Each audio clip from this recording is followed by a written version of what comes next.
is this place? Wait, what the heck is that? Red? Save yourself, Blue. See? She's coming. Who's coming? Is that a new playmate I hear? Ooh, how fun. I gotta get out of here!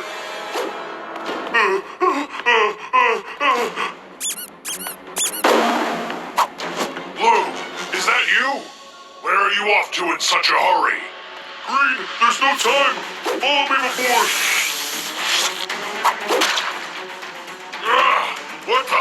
What is this junk? You can't escape me. I'm sorry, Green!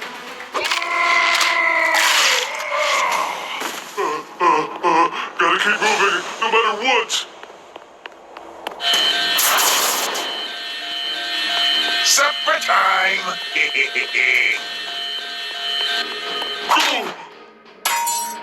Blue, watch where you're going!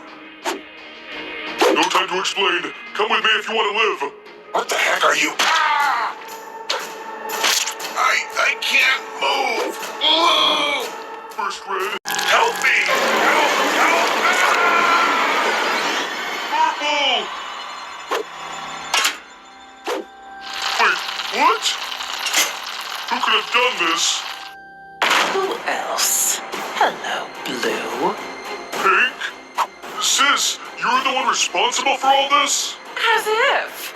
I'm not some nobody. I'm your worst nightmare. Just hold still. If you're not her, then just who the heck are you? Fine. Since I'm about to eat you, I might as well tell you my story. But I warn you, it's not a happy one. This all started a long time ago. I was just your typical teenage girl in high school.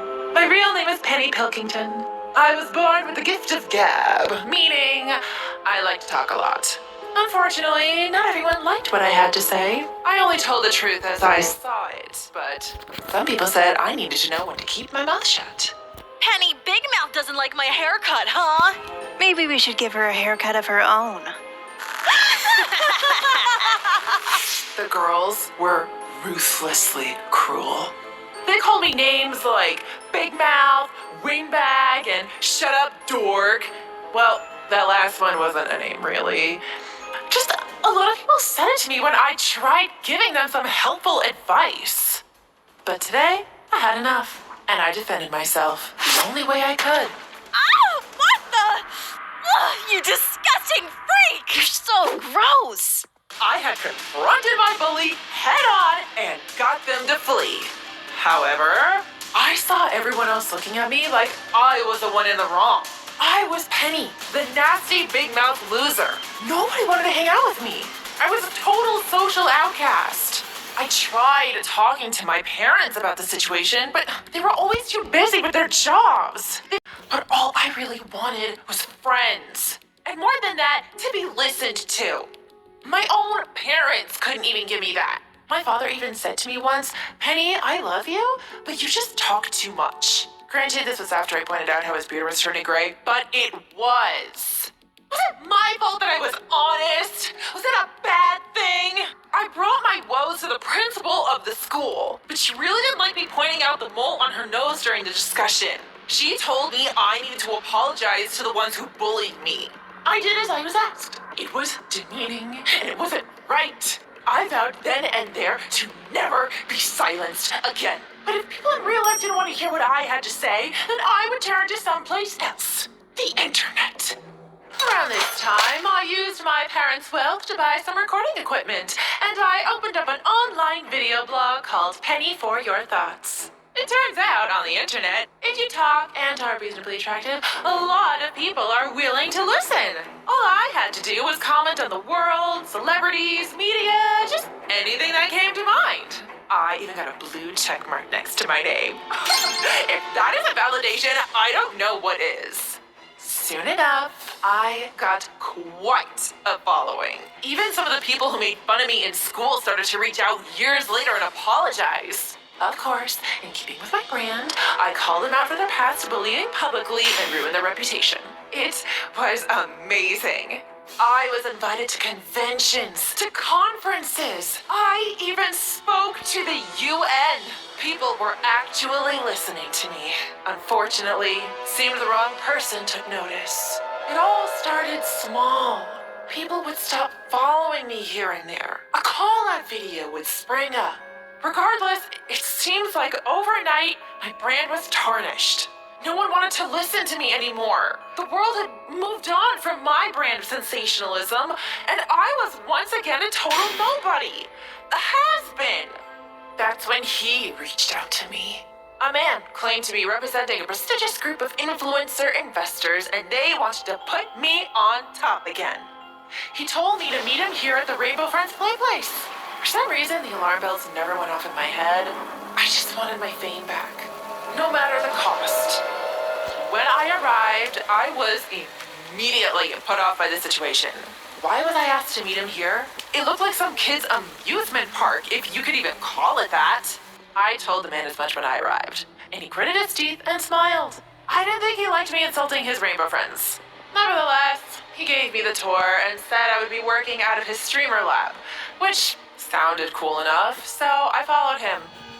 When we reached the lab, the man said that there had, quote, been a change of plans. My fight or flight response kicked in, and I spit in his face. He didn't take kindly to that. I started shouting at him. Do you have any idea who I am? Who you are is gone. You're about to become something else entirely. What happened next is almost too painful to recall. My mouth, which wasn't actually that big before, despite the nickname, began to stretch and expand. My skin was turning pink. My eyes were stretching out of their sockets. I was a freak, a monster. Apparently, the man had already transformed others into monsters like me, but they were far more subservient. Well, I wasn't about to be controlled. I lunged at him. I even managed to get a good fight in, but he was planning for this. He scurried away and filled the room with knockout gas. Before I knew it, I passed out, and then awoke in a chamber deep beneath the facility.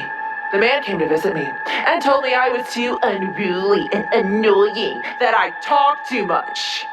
He said that he couldn't let a good color like pink go to waste, so he just tried again with someone else.